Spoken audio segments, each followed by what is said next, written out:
Thank you. As Alex mentioned, my name's Julian. I'm going to be speaking to you today about how to get core async in your head, how to wrap your mind around it, and what it can do. I'd like to take a moment to thank the Conj organisers. It's really special to be invited here, and I'd like to take a moment to thank my wife, who's at home in Sydney with my two little kids looking after them. I'm also writing a Clojure book. It's going to be called Clojure Recipes, and hopefully it'll be up on Safari Rough Cuts in time for Christmas, and it's currently up on Amazon now. Now, when I give a talk at a user group back in Sydney, I like to have a protagonist, and the hero of our story today is Michael Caine. The theme I'm going to be developing today relates to a movie from 1969 called The Italian Job. Now, this is the original one. It's not the 2003 Charlize Theron one. Now, the summary of the movie is a robbery. To enable their getaway, they reprogram the traffic control computers to create traffic chaos for the police, but leave a safe path for themselves out of the city. Now, what I want you to do is listen carefully and see if you can see the link from The Italian Job and core async. All right, I saw in the show of hands yesterday in Rich's talk, about a third of the audience have used core async before. I'm going to be starting from first principles to try and bring everyone up to the same level. So, when do you use core async? Now, there's this great talk where Rich Hickey introduces it, and he says, you reach for core async whenever you use a queue. Now, you can also use core async when you want to make your program simpler. Core async makes it easier to fit the program in your head. Now, there's a whole lot of pieces of the puzzle for core async that we'll cover today. We're going to talk about how you can send a block of code to the Go macro. We're also going to look at how you can do a queue in core async. We're going to look at timers and what they do to your program. We're going to look at listening on two queues simultaneously using the alts macro. We're going to look at why core async in Clojure and ClojureScript are similar and different.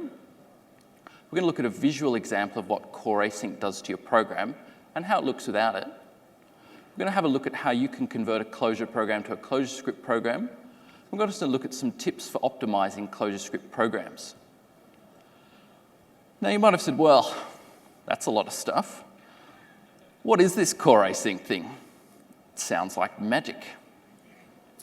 Well, core async is about queues. It's about reading, writing, and creating them. The actual implementation is a macro. This macro is compiler-like in that it walks your code and splices it up into a state machine. Now, you use core async, as the name suggests, to do asynchronous stuff. It's about different processes communicating with each other. Now, the other great thing about core async is that the code runs on both Clojure and ClojureScript. Now, I want to pause at this moment to make a philosophical point. Now, there's similar functionality to core async in the Go language and also in C#, but they shipped these features by modifying the compiler. You didn't get async await in C# until Microsoft shipped a new version of the compiler.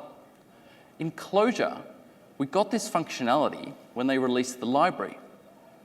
This is one of the fantastic things about Clojure. You can extend the compiler by shipping a library. I'll say it again, Clojure's fantastic because you can extend the compiler by shipping a library. All right, some background on core async. Now, it's based on this thing called communicating sequential processes. The ideas behind core async come from the academic world. In the 1960s and 70s, there was this set of ideas called the process calculi. They were trying to coordinate computation between different processes using algebra. The coordination mechanism they came up with was channels, which we can think of as queues. There's this guy, Tony Hoare, whose full name is Charles Anthony Hoare, who wrote a book about this called Communicating Sequential Processes. All right, so back to the movie. Now, in this movie, they reprogrammed the traffic computer to be able to make their getaway with the stolen goods. To do this, they call in their chief nerd, played by Benny Hill, to come and do the nerdy stuff. In the movie, he's a bit of an outcast, and this is 1969, so you can see he's doing some refactoring with a screwdriver. He's pulling out the tape, and this is a little bit technical. And now you can get this slight feeling, if you haven't looked at core async, maybe it's a bit of a deep thing, maybe it's a bit nerdy, maybe it's something you want to steer clear of. It's totally not like that. We're going to jump into it now. We're going to start with a really basic example. This is the hello world of core async. It's all about producers and consumers. Now, I've drawn a diagram before I show you the code because I want you to have a mental model in your head that you can fit the code into. This technique's quite useful because as the code becomes more and more complex, we can quickly communicate a high-level understanding of what's going on. Now, on the left, we have a Go block. On the right, we have another Go block. And in the middle, we have a queue. Joining the first Go block to the queue is a greater than exclamation mark symbol. This is our function that puts things on the queue. Then on the other side of the queue, we have a less than exclamation mark symbol. This is our function that takes things off the queue. Now this one's really important because this is what we use to wake up Go blocks that have gone to sleep. All right, let's take a look at the code for what we just saw. We have here a program with a couple of Go blocks, and it prints finished when the main thread is done. So let's zoom in a little closer. Up the top, we're defining a channel. Also notice that we're taking hello world, we're breaking it up into a sequence of characters. In the first Go block, we're iterating over the sequence we just defined. Each time we do a loop, we put one character onto the channel. Then we time out for 1 second. This timeout is critical. It acts as a sleep for our Go block.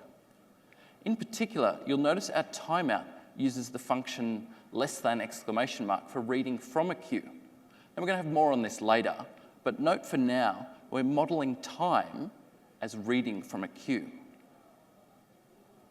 Now in the second Go block, second code block, we set up a while loop that will run for infinity. Now this is okay because the core async macro will only wake up this block of code when there's an item on the queue. The rest of the time, this block will sleep. What we're going to do is read a character off the queue and print it on a new line in standard out. So let's look at the whole thing again. We define a channel and our hello world sequence. In our first Go block, we put items on the queue. In the second Go block, we pull items off the queue and we print them.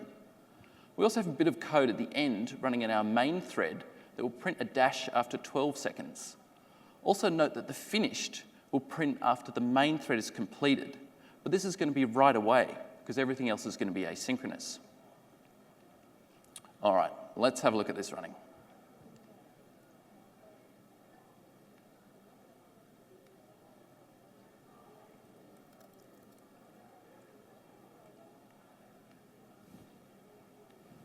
Now we've kicked this off. And what we can see is we're putting characters onto the queue. Our main thread is finished, and we're still iterating through the rest. Now we've finished our initial sequence, and our future with a dash is printed, and we're done. So that is hello world in core async.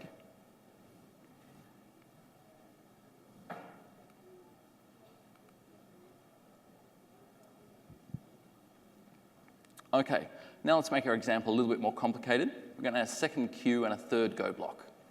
We're also going to read off both queues using the macro called alts. All right, we'll take a look at the code. It's quite similar to before. We have double the number of channels and sequences, and we have an extra Go block. So let's zoom in. At the top, we have 2 channels, and we have 2 sequences. Now, a second sequence is the integers up to 10. Now, our first Go block is doing the same thing as before, putting characters on a channel. It's reading from the channel to do timeouts. The second Go block has a couple of differences. We're sticking our integers onto the second channel. In addition, instead of getting from a constant integer from our timeout, we're reading from a random integer. That means our time delay to put things on a channel is a random interval up to 1.5 seconds. Now, in a third Go block, we're reading from both channels using the alts macro. This comes in the form of a vector that we destructure using a let block. From there, we can decide to do different things with the item depending on which channel it's come from. Now, the important point here is that we use one macro to get the next item from either channel. All right, so let's have a look at this running.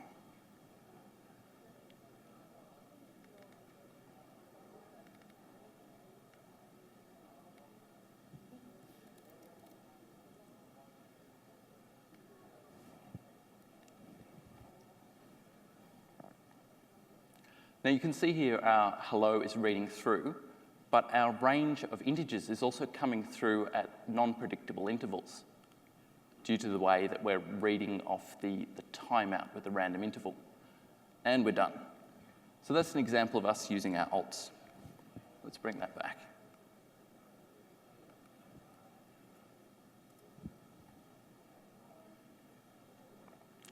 Now we're going to look at the code from another example. This is Tim Baldridge's demo that he used to explain core async. Now, the main thing we're going to look at here is the blue Go block on the right. This represents a single colored cell on the web browser. We're going to paint the browser canvas. Then we're going to pause for a bit, and then we're going to paint it again. Then we're going to create a grid for this Go block 10,000 times, one for each cell of a 100 by 100 grid. So let's look at the code. Now, what's cool about this is we're not looking just at Clojure, but at ClojureScript. But everything we've learned so far applies equally in this environment. So let's zoom in. Here we see down the bottom, we're calling our function with the parameters 100, 100, which are the dimensions for our grid. And then above we have two loops. This means our make cell function gets called 10,000 times.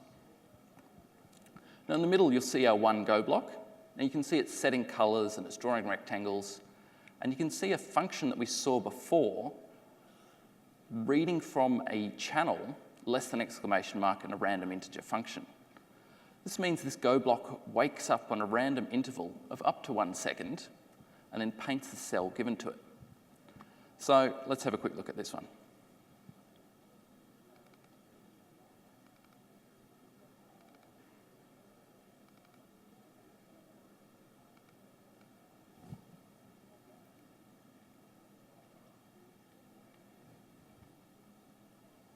So you can see our Go blocks are all running away there, updating.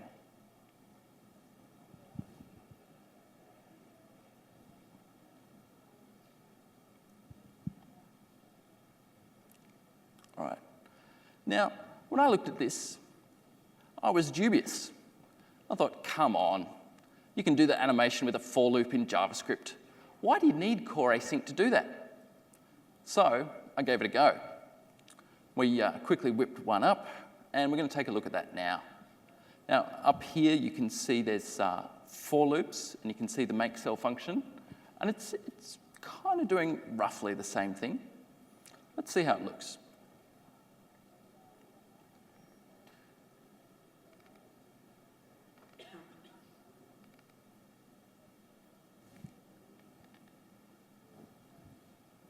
All right. What you'll notice is that this is looking slightly different. There's a little bit more of a scanning effect. The effect is less pulsy and it's a lot more blocky in terms of what we're seeing up there. So, you know, maybe there's something else going on there.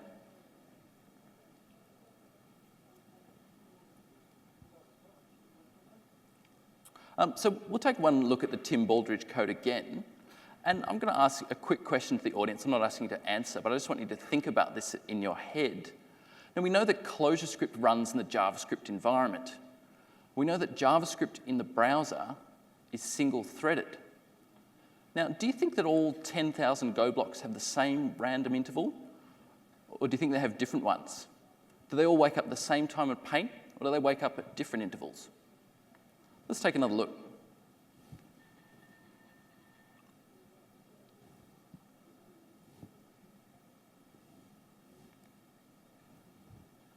Now, what we see here is a really pleasant pulsing effect coming from each of the Go blocks, waking up at a different interval and doing their update.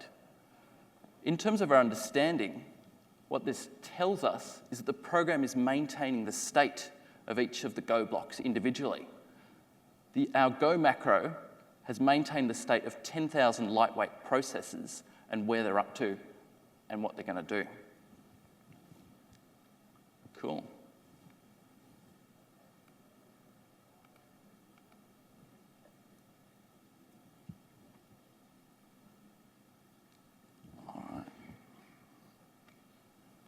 Now, David Nolan did quite a similar demo, but it turned out when you get into the code, he's actually exploring some more sophisticated applications of core async.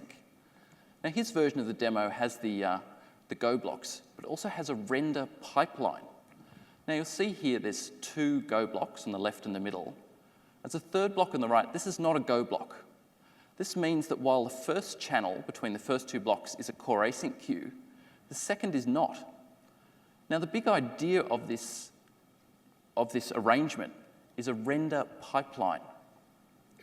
We're separating out our calculation logic from the display logic. Now, you might ask the question, what do you need 2 queues for? Wouldn't one be enough? Well, it turns out that with core async, you generally have to be able to pull things off the queue faster than you put them on. Now, when you're displaying things in JavaScript, this is not always possible. Now, if you put more onto the queue than you pull off, then eventually you'll get an error. Now, this means your channel's full. So the way that David's design guarantees that the core async queue doesn't get full is to pull them off right away and stick them on another queue. This is how you do a rendering pipeline in ClojureScript. So let's look at the code. Here we see there's 3 code blocks. There's a lot of code here, so we're going to zoom into the detail. The whole thing is kicked off from the let block down the bottom. This calls the render loop function, and it gets something back, which it puts in render. Now, if we look at the bottom line of the code block above, we see a value in is being returned. Now, if we look at the top of the render loop function, we see the in value is being declared as a channel. So you know that down the bottom, we're getting a channel back. Now, looking at the let block, we can see there's a go block and a while true, as we've seen before.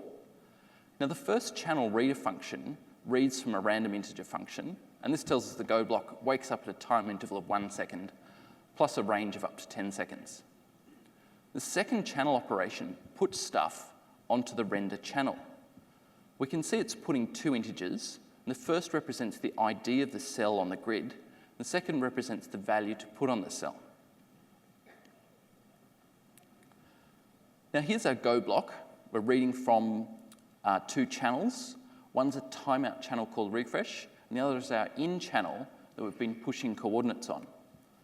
Now, the alts macro reads from both channels. If an item's come in from our cell ID channel, we stick it on the vector name q. If items come in on our refresh channel, then we call our render function. So we can see the overall program. We see our render function at the top sets the cell to the value from the queue, and it sets the cell CSS to the color. So let's take a look.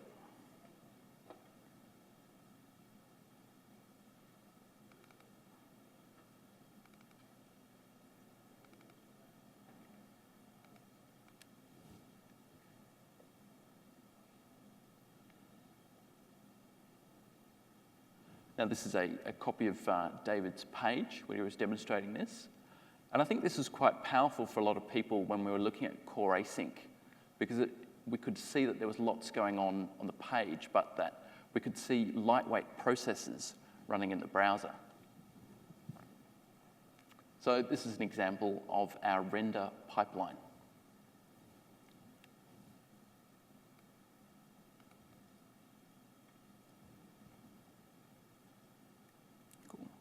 Now, there's one more point I want to make about core async and applying it.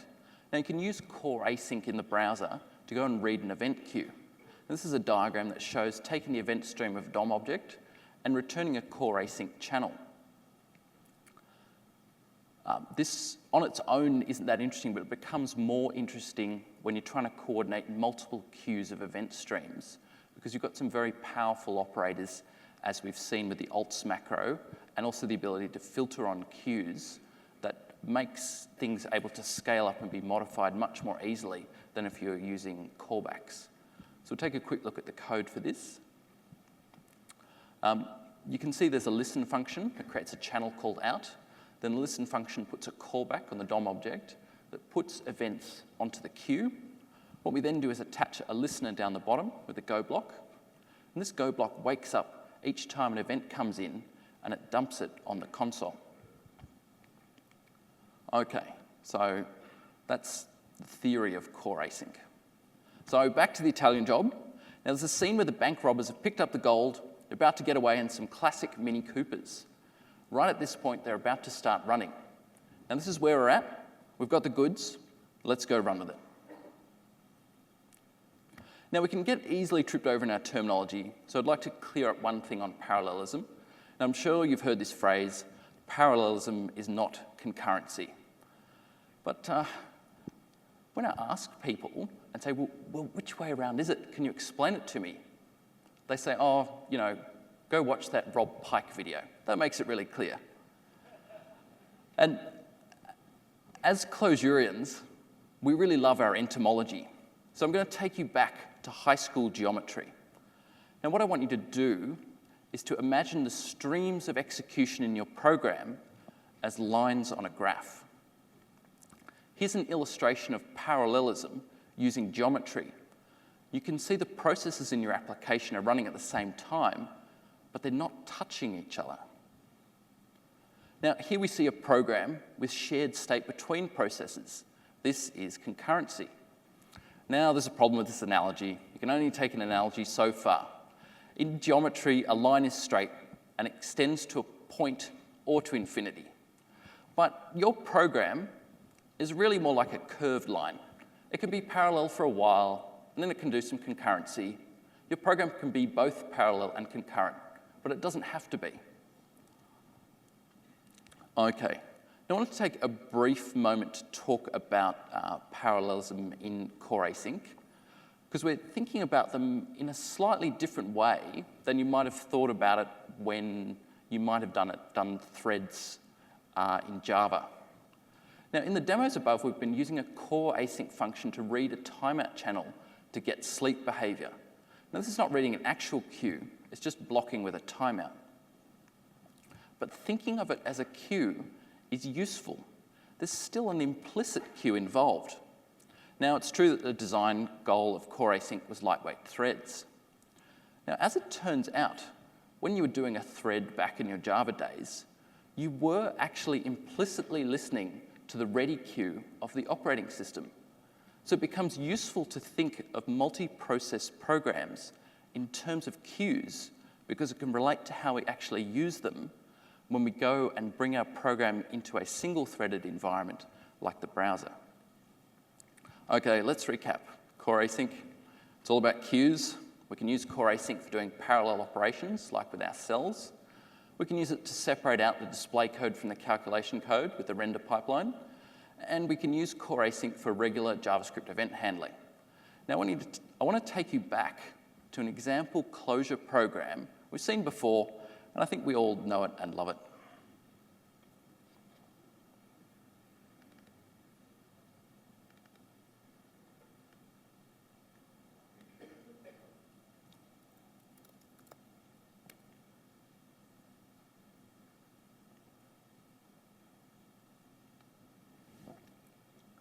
This is Rich Hickey's original Ants demo.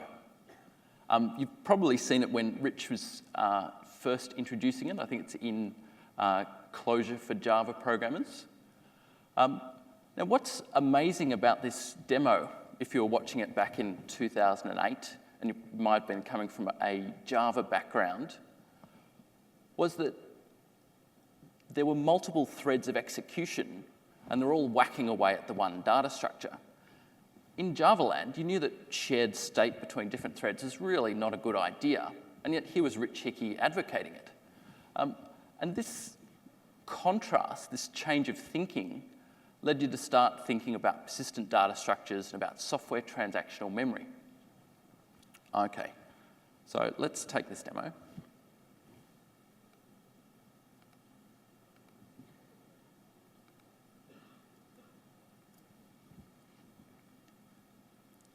Now, the actual code consisted of 3 main agents, one for animation, one for the ant behavior, and one for animation. You kick them all off, and it all act on the one data structure. So here was creating an ant. Here's kicking off the animation agent. Here we kicked off the evaporation agent. And here's where we send off all the different processes running in the program. So what I want to do is take this and run it in the browser. Before we do anything fancy with it, we're going to do the simplest possible conversion just to get things running. Now, the original application relied on structs. We haven't got those in ClojureScript, so we're just going to replace them with maps and keywords. We haven't got agents, so we're just going to mutate state with swap. Now, as we saw before, everything in JVM is running in agents. We don't have agents in ClojureScript. And in the browser, we're running single-threaded. So the simplest version of this application we can do, we're just going to make it all into one big for loop. We're just going to go through, round. And this simplicity gives us enough room while we convert over all the display functions. So we'll take our animation function, we'll take our behave ants function, we'll take our evaporate ants function, and we'll just call them each one time as we loop around. So in our ClojureScript, the parent loop is going to look like this. We're going to kick off animate, we're going to request animation frame, and we'll just do a run loop each time that gets called. So, can we do this? Can we get ants running in the browser?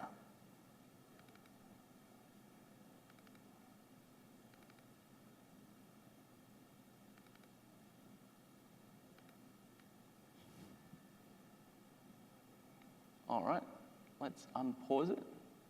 And bang, it's working. We've got an initial version of ants running in the browser.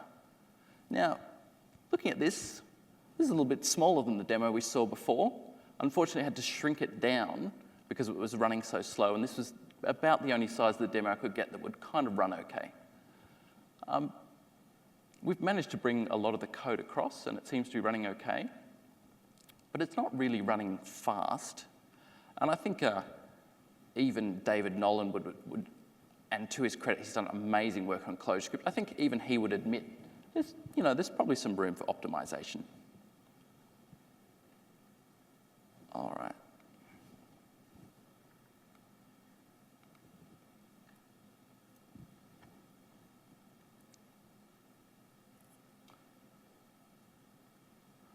Okay, now, I don't want to use a big for loop because then we lose the state of our individual processes. One of the things that attracted us to Clojure in the first place was that we could have process-level state and get away from a single-threaded model of thinking.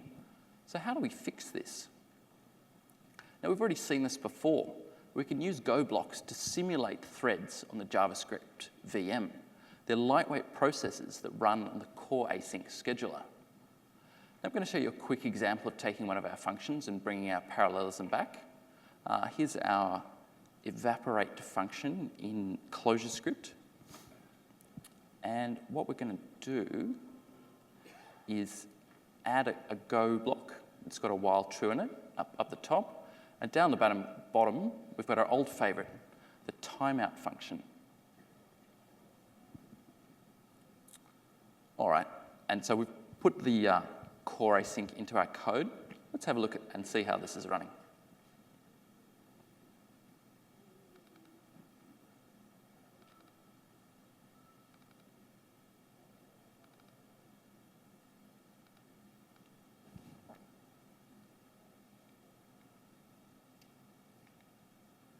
All right, this is now running with core async. We've got several independent processes running, mutating the data structure.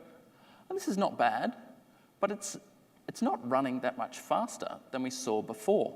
We've gained an increased ability to reason about our code and decouple it, but we haven't really gained any performance. So let's have a look at what we can do about that now.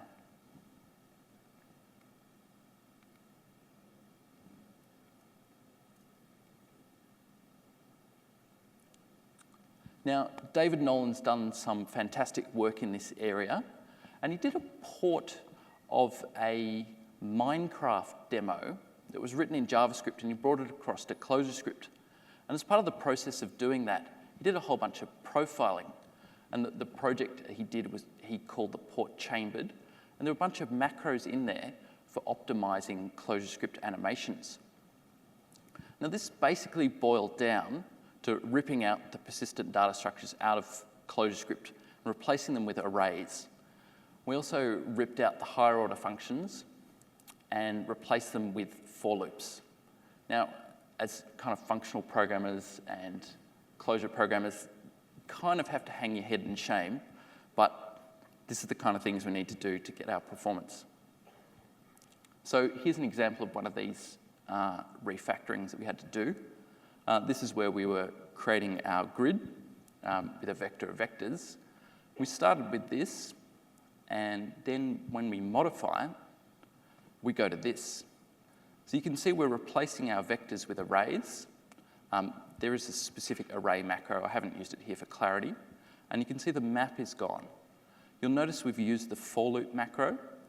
And it turns out the JavaScript VM actually understands this a whole lot better than general ClojureScript data structures and higher order functions. So we get better optimizations. And again, I apologize for turning this into a function. It's a little bit harder to read and compare, but it's a lot easier to debug. All right, let's have a look at this running. Did our optimizations work?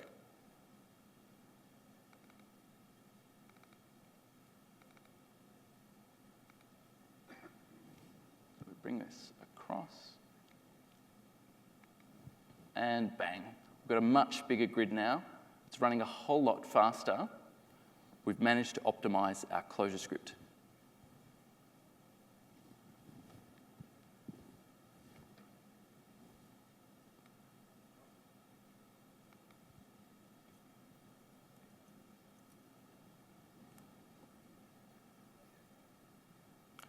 Cool. So we got ants running in the browser and we got it running fast. Back to the Italian job and core async. Now, at the end of the movie, the brave leader, Michael Caine, leads the team to success. Well, kind of. Now, maybe this is a question for the bar later on. We saw at the beginning they reprogrammed the traffic computer. The traffic computer must be modeling masses of concurrently running processes. Now, this is not really a serious question, but I wanted to ask you, did Benny Hill, when he did some refactoring on the code in the traffic computer, do you reckon he used process calculus? That's the grandfather of core async. Could they have been using something similar to core async back then? Well, might save that discussion for later. So in summary, core async, we're talking about queues. The primary benefit here is it makes your application simpler to reason about. You could instead write your own locks and callbacks, but that stuff, when you combine it together, doesn't scale. Now, in some places, you might consider slotting core async to include event handling in the browser, or creating a display pipeline, or as a lightweight thread that's like a pretend thread in the browser. Now, we took a look at the idea of all your threading being triggered by the operating system ready queue. And naturally, the JVM's multi-thread in the browser is not. So if you're porting across, you need to consider if your application will work in a single-threaded environment. We also looked at some ClojureScript optimizations. And one last thing, core async is not magic sauce. You have to use it judiciously. It's definitely not a replacement for your ESB. It's more about smaller sets of data where processes need to communicate. Now, if you'd like to look at the demos, they're on my GitHub account. And I thought I'd open the floor to questions if we've got time.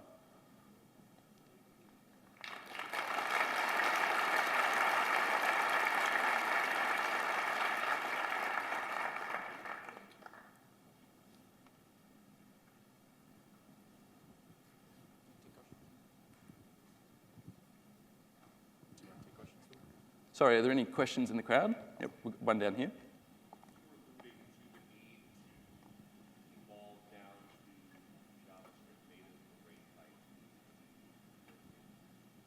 Yep. What's the roadmap on that? Do you feel that they're at where they're going to be, or are there further optimizations?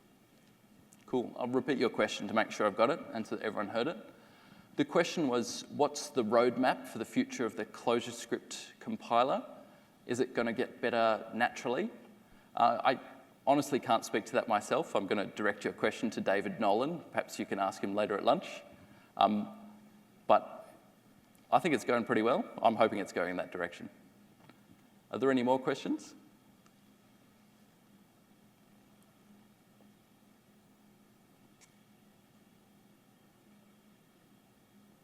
Cool, we're done. Thank you very much.